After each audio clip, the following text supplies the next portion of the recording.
So I got the opportunity to test out Vangoa's new VMK25 Pro MIDI controller. And as someone who's learned to make a little go a long way in terms of music gear and equipment, this controller has pretty much everything. At first glance, it's your typical 25 key MIDI. You have 16 pads, an array of parameter controls, along with a touch response, pitch, and modulation wheel. So the 16 pads actually end up creating a combined total of 128 programmable blocks, since each group of 12 is broken up across 8 different presets. Also, next to the knobs, you have an LCD screen that displays your parameter settings or selections when you're using the arpeggiator or scale mode, which I'm excited to get to in just a second. It connects out via USB-A, which is pretty typical for most MIDI controllers, but it goes in USB-C since you can charge it to connect to your phone or computer via Bluetooth, which I can't say I've personally seen before. Next to the power switch and connector port, you also have a 1/4" output to route into a sustain pedal. This MIDI does have a few backend features that can all be accessed through the Cube Suite app. Some of that functionality includes program mapping the assortment of pads along with their presets, and even changing the colors of individual pads. So outside of a few unique additions, it's fairly standard stuff, but the functionality that's compacted into this controller is really what makes it worthwhile. All right, so First, let's talk about the arpeggiator. As I've been using this controller, it genuinely saves a ton of time being able to dial in and adjust all of the arpeggiation settings in-house right here from the MIDI controller. Now there's 5 different modes and plenty of adjustable parameters, so you're actually able to get some pretty cool sounds out of this with ease. All 8 of these knobs up top are adjustments that can be made to the arpeggiator, and in order to apply them, you would just hold the Art button and adjust the knob that aligns with whatever setting you want to control. So going from left to right, you have the mode, octave, latch, gate, swing, tempo, rate, and transpose. And you can also make those adjustments using the keys below by just following the indicated effect that's labeled for the 12 leftmost keys. First thing you're going to set up when doing any sort of arpeggiation is the tempo. So I'm currently running Ableton, and I'm actually using a plugin by Arturia called Piano 5. It's not sponsored, but they do have a good set of instrument racks that have some absolutely gorgeous tones. So my project BPM is 120. So I'm going to make sure that on my MIDI, I have the tempo set to 120. Now there's also a sync button as well, which I always keep turned on so that all of the arpeggiations are in time. So I'll hold the Art button, press sync was on, and it'll show on the LCD panel to let you know if you've made that adjustment. So for the first of the 5 modes, you have up, which is really just a linear ascension of an arpeggiation. So if we were to play this out,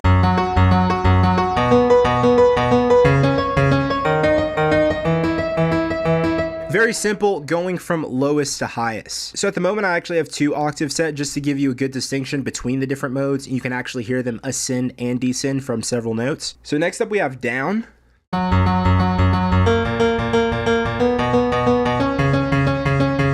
And down is really just the inverse of up, where the notes will play from highest to lowest. So honestly, it sounds a bit more natural than compared to up, and when you stack it with chords, you get some really cool sounds.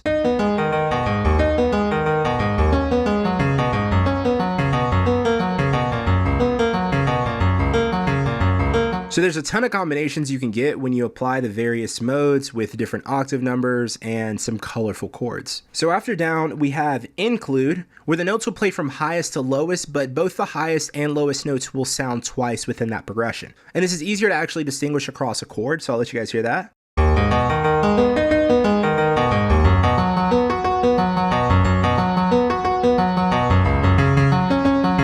So keep in mind, whenever you're playing chords using the arpeggiator, the selected number of octaves that you have set will actually play for every note that you're playing in a chord. Let's do down so you can hear this better. So if I was to play 2 notes, I'm going to need a total of 4 separate notes because it's doing 2 octaves for each note. So if I was to play 3, you'd get 6, so on and so forth.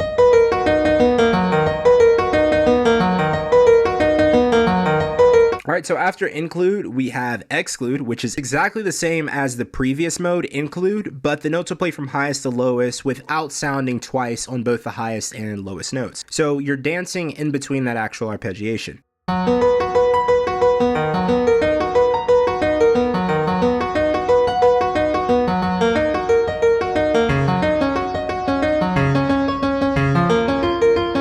There's just so many interesting sounds you can start creating once you're familiar with the actual modes, the octaves, as well as pairing them with some cool sounds in your DAW. Like, the possibilities are actually endless. So there's only a few more. Now we have random, where the pressed notes will just arpeggiate randomly.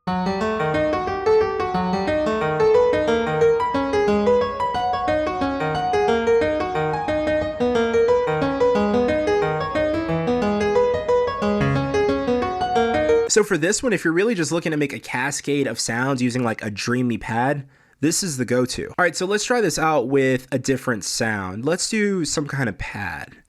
So I have one here.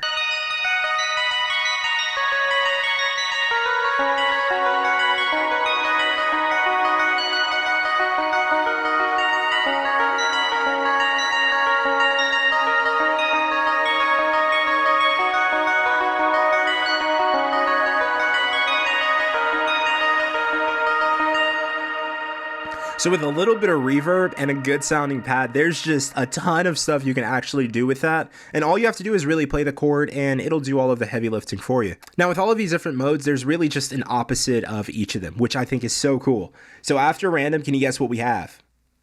It's order. So in this mode, the notes will actually arpeggiate in the order that you press them in. So I'll play this one at a time so you can actually hear what it does.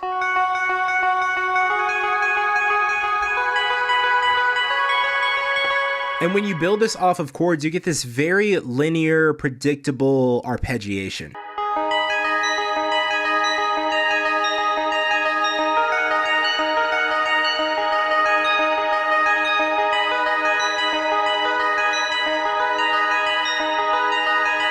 All right, in the last of the 5 modes, we have repeat, which you can guess what it does.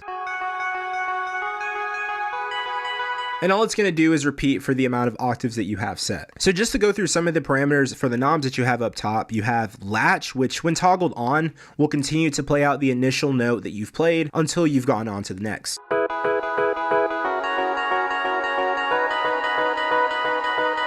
So to go on through the rest of the knobs, you have gate, which actually adjusts just the sound of the arpeggios. I'll turn off latch for now. If we put the gate at 100, every arpeggio is going to ring at its highest velocity.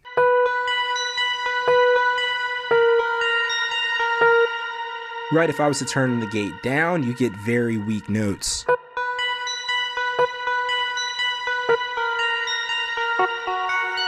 Gate isn't one of the features that I play with too much, but if you are intentionally trying to lower the velocity or lower the sound of some of the notes you're playing, the parameter is there for you to adjust. So next you have swing, which ranges from 50 to 75, and it really just adjusts the deviation of the groove in between those notes.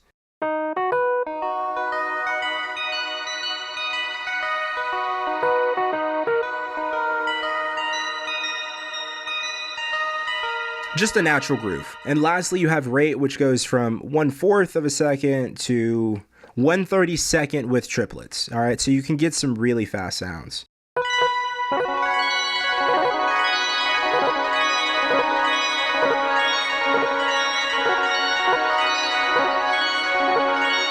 Almost like that video game Millenniums type sound. Between the various tweaks you can make to the timing, octave number, and even the mode of the arpeggiation, the arpeggio feature offers a versatile range of different sounds you can create, honestly, in a matter of seconds.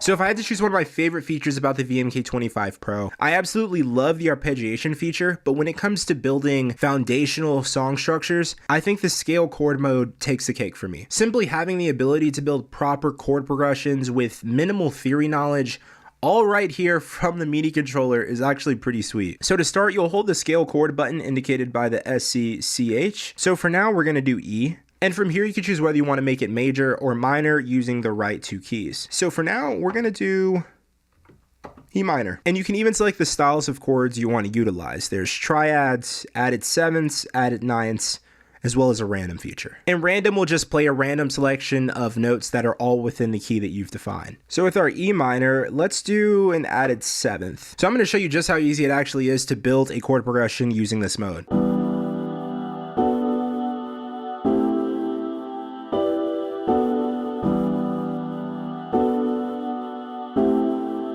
So it's really just that simple. Now what I have here is just an added 7. So if we were to do an added 9th, doing that same progression, you can see what it sounds like.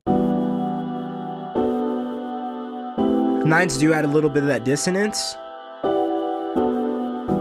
Very jazzy.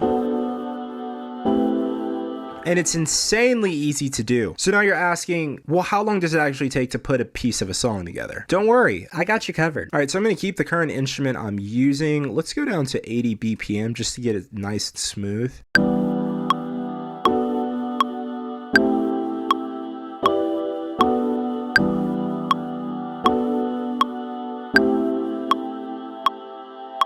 And all of the signaling that you're actually hearing isn't just a bunch of internal processing. It does actually send the notes and the signals of them into your DAW. So if I was to open up the track I just played, I still have access to each of the individual notes that were played within that key, scale, or chord. And I'm still free to adjust and move however I'd like. So what I'm gonna do with these is select them all, and we're gonna quantize them. And then we're gonna add some legato so each note is blending into the next. And let's say we wanted to stack some drums on top of that. So there's 8 different presets within this MIDI. I have my first one set at the moment to be those first 16 notes whenever you drop a fresh drum rack in Ableton. Just because I'm lazy and I don't feel like having to move them around. Whatever's there is there.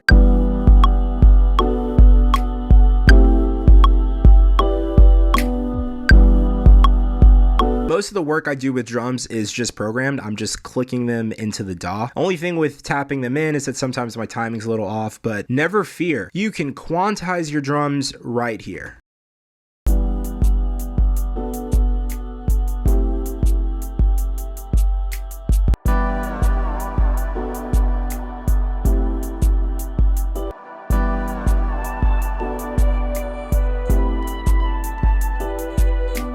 So as you can see, it genuinely doesn't take much at all to get the base of a track rolling. And this MIDI is perfect for those times of writer's block where you're just not able to get the ideas and inspirations flowing. And it takes no time, minimal brain power, and you could just get something laid out to work off of in the future. And this also helps a ton where I'm writing guitar pieces and want to expand out of that original key and sound that I always work in. I'll throw on a completely different key, one that I don't use very often, and then try to build up a little melody or riff from there. It really just makes those musical droughts so much easier to work through to just get you going in the right direction. Hope you guys enjoyed. I'm gonna have an absolute blast being able to cook up song foundations in literal minutes using this controller. Huge thanks to Vangoa for sponsoring this video, and the link to their product, the VMK25 Pro, will be down in the description for you guys to check out. Thanks for stopping by, and I will see you guys next time.